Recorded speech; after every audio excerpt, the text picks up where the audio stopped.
היום אנחנו חוגגים 30 שנה של מדיב, אבל פה זה המפגש של שלוש הארגונים, מדיב, שונטל קארה וצדק, והשלושתם האלה הם חוגגים השנה אירועים מיוחדים, מדיב היום 30 שנה, צדק 35 שנים בארץ ו50 שנה בחו"ל, ושונטל קארה שהוא נפטר לפני פחות חודשיים. זאת אומרת, זה באמת חגיגה לכולם, ואני פה זה חגיגה גם, כולם יוצא צרפת, כולם צרפתים במקור. אנחנו אולי בסוף נשאיר גם את זה למרסייז כדי להזכיר לנו את עוד. לא.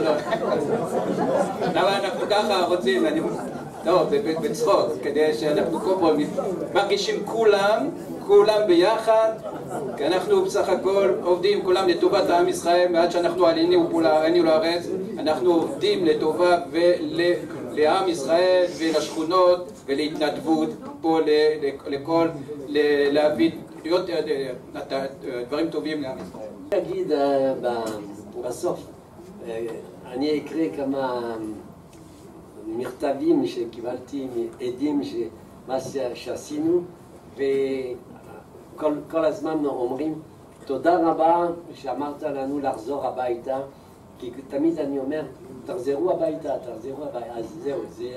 אבל אני אולי אדבר על מדיב כי ז'ראר, הוא ידבר את זה מכל, כמו שאתם מכירים אותו, התלהבות שלו, הכוח שלו, החיור שלו, האהבה, כל דבר שהוא עושה. אני חושב שהוא מגיע לו מחיאות כפיים.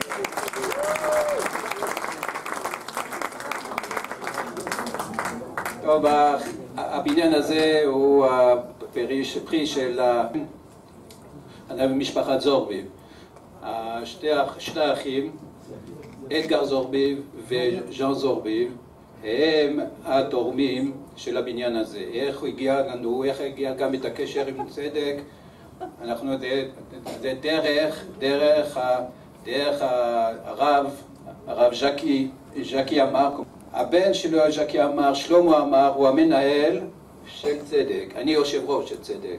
הוא המנהל, הוא עובד בצדק, אני מתנדב. רוב האנשים מתנדבים בצדק.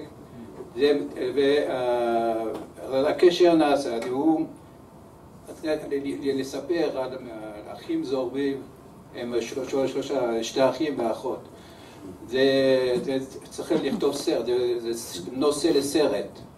הם נולדו באלג'יריה, אבל במלחמת העולם השנייה הם היו בצרפת, ולא היו להם לאכול, לא היה להם איפה לישון. כל יום הם צריכים לחפש איפה לישון. בגלל זה נתי לקח אתכם למטה בחדרים שיש מיטה, כי הם רצו שיש מקום פה, אם בן אדם אין לו איפה לישון, שיכול לבוא פה לישון, יש מיטות בשבילם.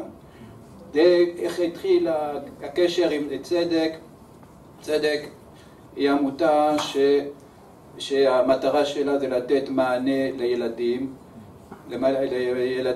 אחרי הבית ספר, אין להם לאן ללכת, הם לא עסוקים, לא יודעים מה לעשות, הם חשופים להשפעות הרעות של הסביבה, כי בדרך כלל זה ילדים של שכונות במצוקה, שכונות עוני, ואנחנו צדק, אנחנו בכל השכונות האלה. יש לנו 17 סניפים בכל הארץ, יש 3 בירושלים, בניקנור, פה, ועכשיו פתחנו גם בהר חומה. אנחנו פותחים, יש לנו סניפים בבאר שבע, בבית שמש 2, בבאר שבע 2, באשקלון, בנהריה, מפוזרים בכל 17 סניפים. אנחנו עוזרים בערך 3,000 ילדים אחרי הבית ספר, הם באים בסניפים. הסניפים בדרך כלל זה לא סניפים כאלה, סניפים זה בדרך כלל מקלט שאנחנו מקבלים מהעירייה, ובסך הכל מקלט זה באמת מתאים לצדק, כי אנחנו מקלט צדק מקלט בשביל הילדים האלה.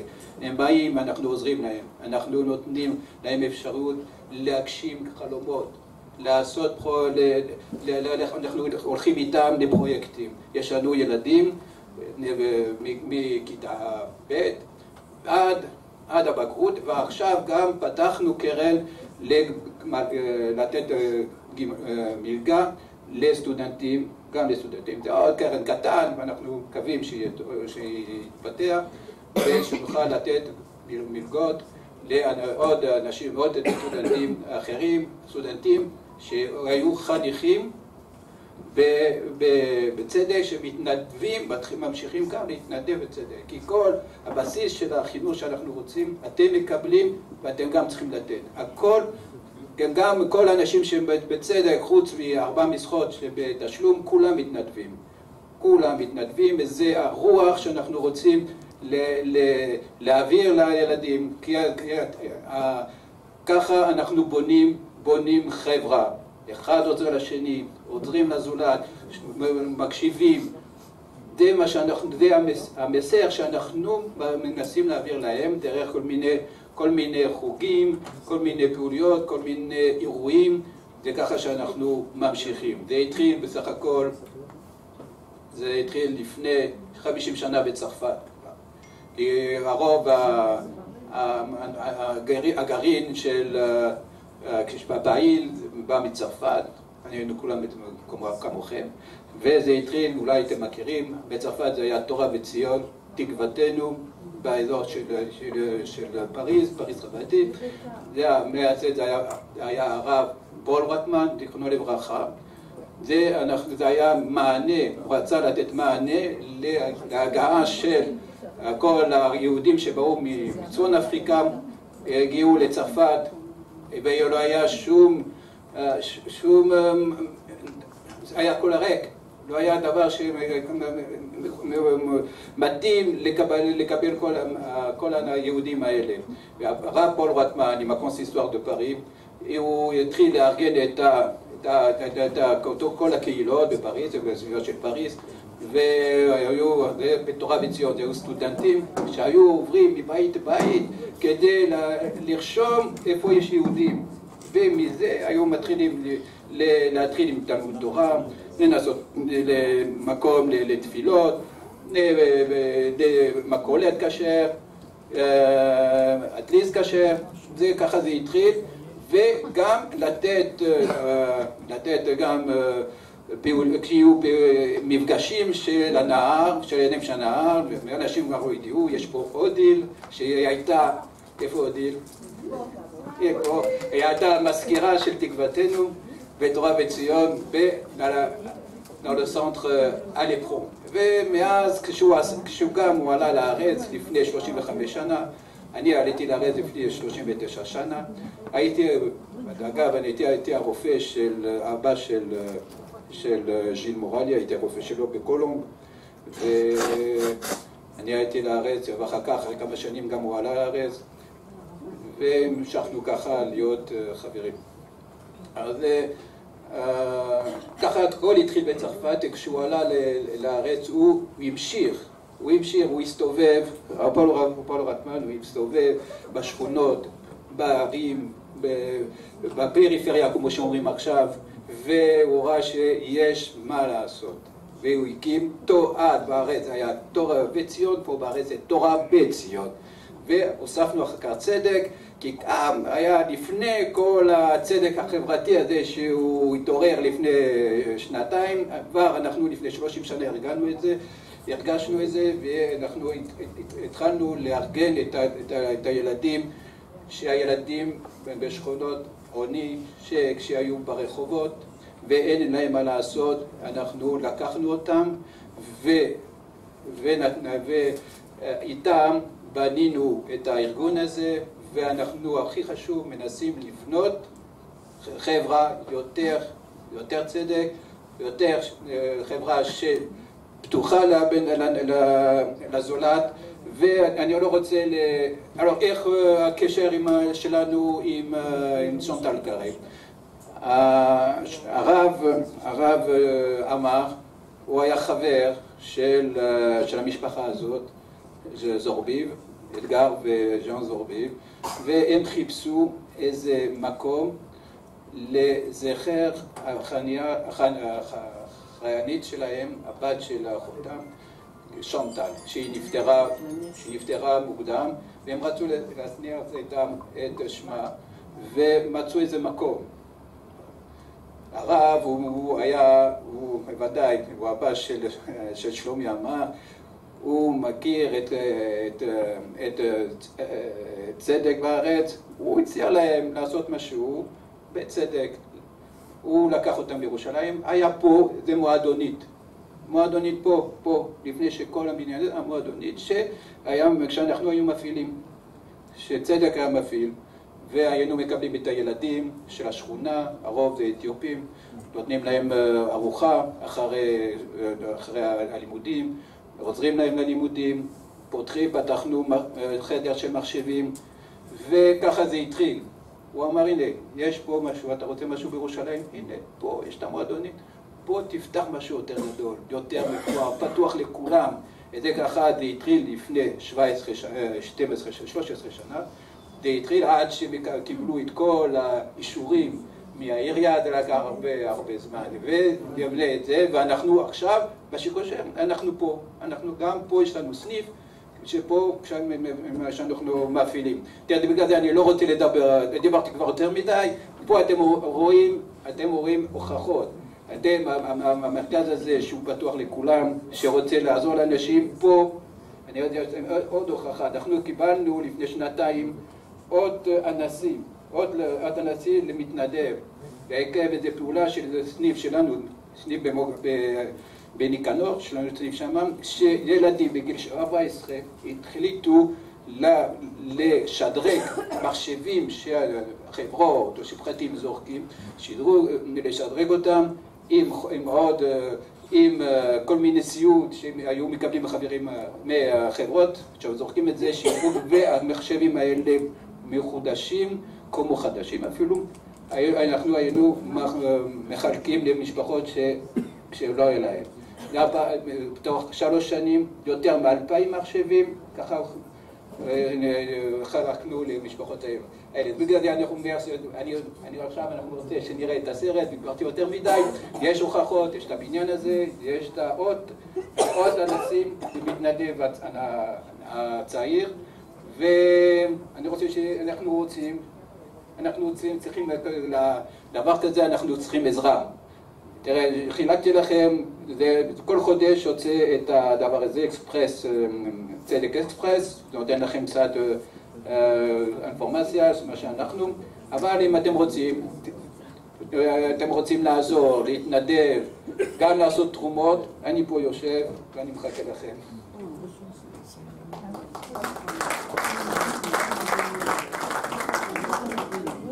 CEDEC aide les enfants et adolescents problématiques âgés de 8 à 18 ans. Nous agissons nuit et jour afin de construire un avenir pour tous les enfants défavorisés d'Israël. Nous aidons les enfants après leur journée scolaire qui se termine à 13h en leur proposant des activités organisées de l'après-midi jusqu'au soir. Tout d'abord, nous leur fournissons un repas chaud parce qu'il s'agit d'enfants qu'aucun repas n'attend chez eux. Puis nous les aidons pour leurs devoirs scolaires et nous organisons aussi différents jeux et activités. Le tout en leur manifestant le maximum d'attention personnelle, ce qui nous permet de rétablir peu à peu leur confiance en eux et en leur capacité. De base à CEDEC, on peut vite ressentir l'amour, les encouragements, l'attention, tout simplement parce que l'équipe croit en chacun des enfants et qu'elle souhaite le mieux pour eux.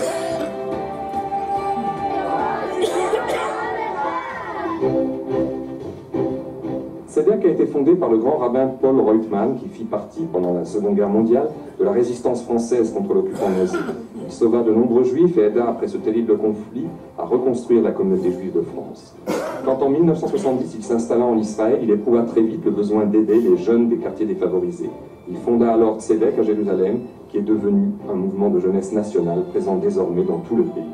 CEDEC anime ainsi des centres de jeunes dans 17 villes aux 4 coins d'Israël. Quelques 3000 enfants et adolescents sont ainsi pris en charge. Les activités de CEDEC sont reconnues et supervisées par le ministère israélien de l'Éducation. Ainsi, lors des 35 dernières années, CEDEC a pu transformer réellement la vie de quelques 12 000 jeunes. Au cours des 35 années de son histoire, Tzedek a mis au point des techniques éprouvées pour venir en aide aux enfants défavorisés. En reconstruisant leur confiance en eux, en les aidant à modifier leur attitude, en définissant pour eux des objectifs clairs, en accordant une attention particulière à chacun d'eux et en leur prodiguant un suivi très professionnel. Des enfants se sont retrouvés un jour dans des situations catastrophiques. Abandonnés par leur famille, ils avaient tant besoin de soins et d'attention. Ils ont ensuite réussi dans leur vie familiale et professionnelle et sont devenus d'excellents citoyens d'Israël. Ils travaillent comme médecins ou avocats, ainsi que dans d'autres professions respectables. Ils s'impliquent tous activement afin de rendre meilleure la société israélienne.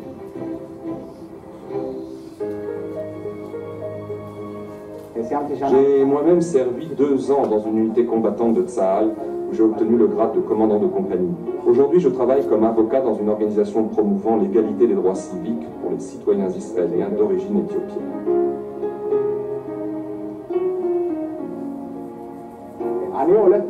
Chaque soir, je vais me coucher en paix, et même avec un sentiment de satisfaction lié au fait que je lutte pour aider les plus vulnérables.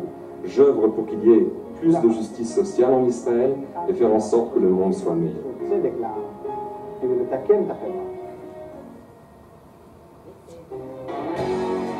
Tzedek a développé un système hautement professionnel et efficace de formation au leadership. Nos divers responsables ont ainsi pu devenir de réels frères, pères et amis, en incarnant de véritables modèles pour chaque enfant. Tous les moniteurs de Tzedek suivent une formation intensive. On nous apprend entre autres comment organiser les activités avec les jeunes pour les aider à tous les niveaux. Voilà pas mal d'années, j'étais moi-même une enfant de Tzedek.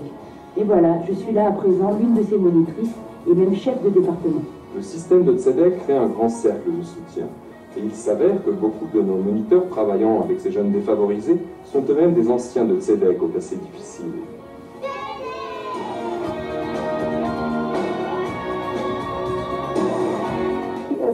Il est impossible d'aider réellement un jeune en détresse sans un langage adapté, sans musique, sans chant, danse ou atelier théâtre. Voilà pourquoi Tzedek met tellement l'accent sur ce type d'activité. Tzedek a toujours organisé pour moi une série d'activités. La préparation de mes devoirs scolaires, des cours de flûte et aussi de guitare.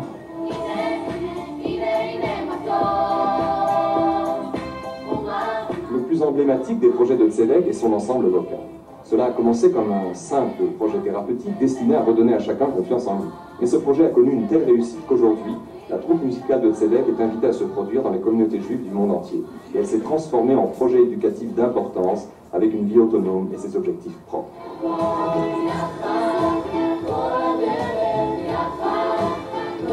Quand un jeune fait ses premiers pas dans cette troupe musicale, il réalise qu'il peut lui aussi placer sa voix et devenir une star. Cela constitue bien sûr un moment de formidable métamorphose pour tout jeune brimé et abandonné.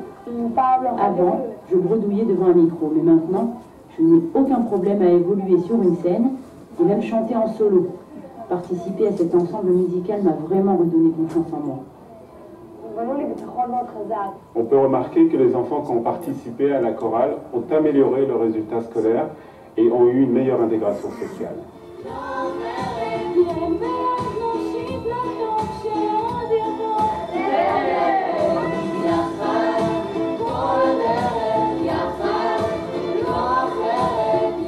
Maintenant, je suis étudiante à l'université, c'est passionnant. J'aimerais fonder une famille et un foyer plein d'amour et de chaleur, avec des enfants aimés et en sécurité. Je crois sincèrement que je pourrais bâtir un foyer heureux pour mes enfants.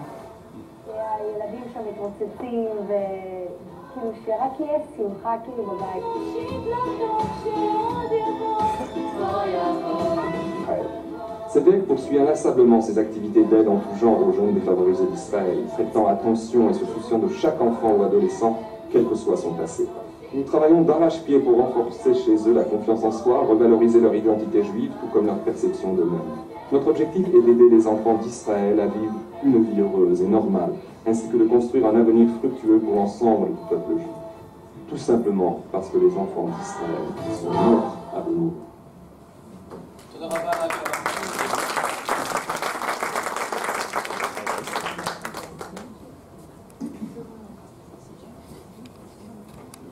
Les anciens présidents ne sont pas là pour différentes raisons, je l'explique. D'abord, le premier président Moshe Haddad est en Martinique. Donc, grâce à lui, ou à cause de lui, nous ferons mercredi 19 9 février, grande soirée que je vais appeler la soirée des présidents. Ceci est une deuxième soirée exceptionnelle, ici même. Alors, il y aura présent le premier président, docteur Moshe Philippe Haddad. Il y aura présent le deuxième président, docteur Gilles Morali, qui aura fini sa Shiva. Il y aura présent le docteur Chaim Cohen, qui a été aussi président du MEDIF, et le docteur Gérard Borchardt. Et il y aura un des membres fondateurs, docteur Roland Dajou. Au programme, la prochaine fois, ce sera docteur Marc Zera qui va nous parler du dépistage des papillomavirus, et docteur Roland Dajou qui présentera le premier, enfin le colposcope, dernier modèle qui existe en Israël, dont il est le seul détenteur. Tout ça sous la subvention du laboratoire MSD qui va propos du vaccin Gardasil. Alors ça, donc c'était vous annoncer la prochaine soirée. Alors maintenant, il faudrait quand même remercier tous les comités qui se sont succédés pour vous servir. Alors il est impossible de les citer tous les anciens. Je vais donc me contenter de remercier le comité actuel dont le président d'honneur est le docteur Gilles Morali, le président exécutif moi-même, le trésorier c'est Gilles Attia, le secrétaire général qui est ce soir à un mariage, Albert Licha, il a préféré aller à un mariage que il sera là la prochaine fois. Les membres du comité, David et Brigitte Assouline. Il y a Brigitte quelque part, où est-ce qu'elle est Brigitte? Voilà, Brigitte est là. Il y a notre amie Marilyn Taïeb qui est aussi quelque part par là. Il y a notre ami Claude Attab qui est en route pour Paris ce soir et qui s'excuse. Il y a aussi, qui est encore dans ce bureau, qui j'ai oublié, une personne. Et donc, oui, ah là, ben oui, le pauvre. Alors, donc, en effet, c'est ça. Alors, donc, ce que je voulais vous dire, avant de servir le dessert, qu'est-ce que le MEDIF a fait depuis 30 ans? Ben, vous le savez peut-être, il avait quelques buts qui, a priori, ont été réalisés et continuent à l'être. Alors, le premier but, c'était de faire reconnaître les diplômes français, c'était d'accompagner les médecins, enfin de les informer avant l'ALIA, de les aider après la ALIA. Je vais vous rapporter 2 témoignages tout à l'heure pour montrer qu'on continue à le faire.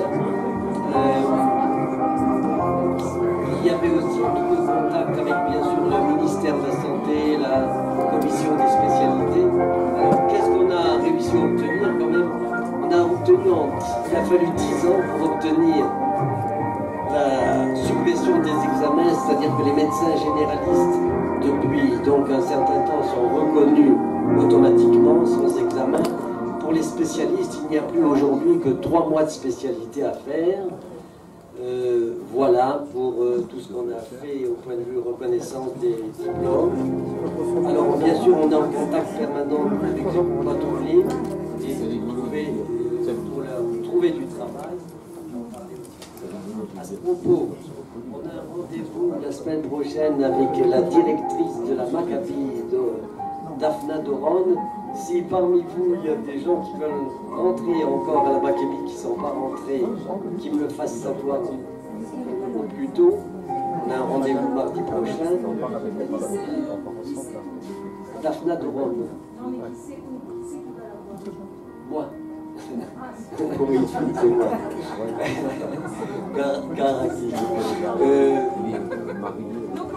À propos d'Améoredet, j'ai donc rencontré le nouveau directeur qui est le docteur Pitan, qui remplace le docteur Weiss qu'on a mis en vacances définitives.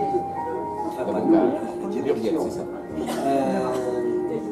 Et donc on a des contacts aussi avec la Patrolime Léonide et la Crédit. Voilà, alors, donc, qu'est-ce qu'on a fait pendant 30 ans au métier? Un certain nombre de soirées comme ce soir. Alors, on en a fait plus de 300 en 30 ans. 300 soirées. Alors, on a organisé des séminaires, on a organisé des congrès franco-israéliens, on a organisé des congrès à l'étranger, depuis le Kenya, la Chine, le Vietnam, l'Inde, et là, dans un mois, la Laponie. Mais en tout cas, il reste encore des places pour la semaine prochaine à la Yamamena. Donc s'il y a des retardataires, vous pouvez encore vous inscrire. Et oui, à propos de nos soirées, je voulais vous remercier d'abord pour être venus si nombreux, mais surtout pour vous être inscrits si tard, parce que je répète à chaque fois la même chose, c'est navrant, parce que c'est pourquoi il faut un nouveau président qui se fatigue autant que moi, parce qu'à une semaine, il y a une semaine, il n'y avait pas la moitié de vous qui étaient inscrits. C'est dommage, parce que comment assurer les laboratoires qu'on va avoir 60 personnes quand on a 30 inscrits et qu'il faut réserver les salles, les endroits. Eh ben oui, mon ami Bruno, il a entendu. Ok, alors, donc, oui, je dis qu'on est toujours à l'écoute de nos confrères et à ce propos, je vais vous lire quand même 2 témoignages. Ça ne va pas être trop long, ça ne fallait pas, mais quand même, je vous avais demandé des témoignages, alors je vais juste en lire 2. Vous m'entendez bien là? Oui. Alors, un qui date il y a 2 ans, c'est cher confrère Dr Korchia, voilà, je suis tellement soulagé par l'appel dernier où vous m'avez sorti du flou. Je vous remercie vivement de votre patience, de votre gentillesse, de votre douceur, de votre simplicité, de votre pertinence avec toute modestie. Dans l'aide que vous nous apportez, de votre accueil chaleureux. Votre aide est si précieuse pour l'individu comme pour le clan. Soyez assurés de ma reconnaissance que Akadosh Baruch Hu vous bénisse, la vous, votre famille. Et vous ayez une excellente santé, la joie, la plénitude, la satisfaction, la sérénité, l'aisance jusqu'à 120 ans. Et elle termine, il y a des mots difficiles à exprimer en face à face, alors je profite de l'écrit pour m'exprimer un peu. Merci et à bientôt. Alors, la deuxième, elle est beaucoup plus récente. Elle date d'il y a quelques mois. Cher Dr Korchia, nous ne pourrons pas venir ce soir, mais nous ne voulions pas manquer l'occasion de vous remercier pour tout ce que vous faites pour les médecins français, en particulier ce que vous avez fait pour nous. Nous vous avons rencontrés il y a déjà plus de 4 ans. Ça me fait penser d'ailleurs au docteur Alain Grière, oui, Alain Grière, qui m'a, de Belgique, combien de fois m'a-t-il appelé et avant de venir, et surtout avant de venir, il m'avait demandé, signe-moi un papier que je vais avoir ça et ça. D'accord. Okay. Nous étions encore en France, dit cette dame, pleine de questions et de doutes. Vous nous avez reçus très gentiment répondant à nos questions et nous donnant différents conseils, dont le meilleur est celui avec lequel s'est conclue notre rencontre. 2 points. Venez, on vous attend. Nous sommes montés il y a bientôt 2 ans. Vous êtes toujours restés joignables lorsqu'on a fait appel à vous, nous donnant toujours de bons conseils, avec amabilité et disponibilité, alors que nous savons combien vous êtes occupés. Aujourd'hui, nous travaillons tous les 2 dans nos spécialités respectives et sommes très heureux d'utiliser notre expérience en Israël. C'est aussi pour nous une occasion de mieux nous intégrer. Lui est pédiatre et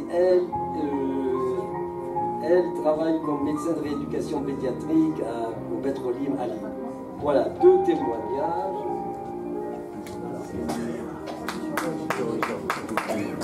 Alors, je crois que j'ai à peu près tout dit.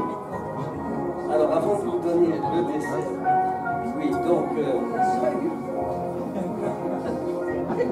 alors, oui, c'est juste pour vous dire pour le docteur docteur Gilles Morali qu'il y a l'Ascara demain soir à rue Shoshana numéro 12 où il y a Beth Knesset du Rav Cherki, Minra à 4h30, suivi de Harvit et d'une Seouda. Et pour conclure, je voulais vous dire que nous cherchons vivement un président pour me remplacer. Je pense que, bon, chacun a sa période. Les grands-parents, les tontons là, qu'est-ce qu'on nous dit? Mais comme ils sont contents d'être avec nous, ça c'était au ski à Canassie. Donc, je vous dis à bientôt et trouver un nouveau président pour l'année prochaine. Alors, voilà, Beth Shmuel, la dernière soirée. Voilà le gâteau qu'on vous sert ce soir. Et on vous dit donc à bientôt pour les 40 ans du Métis.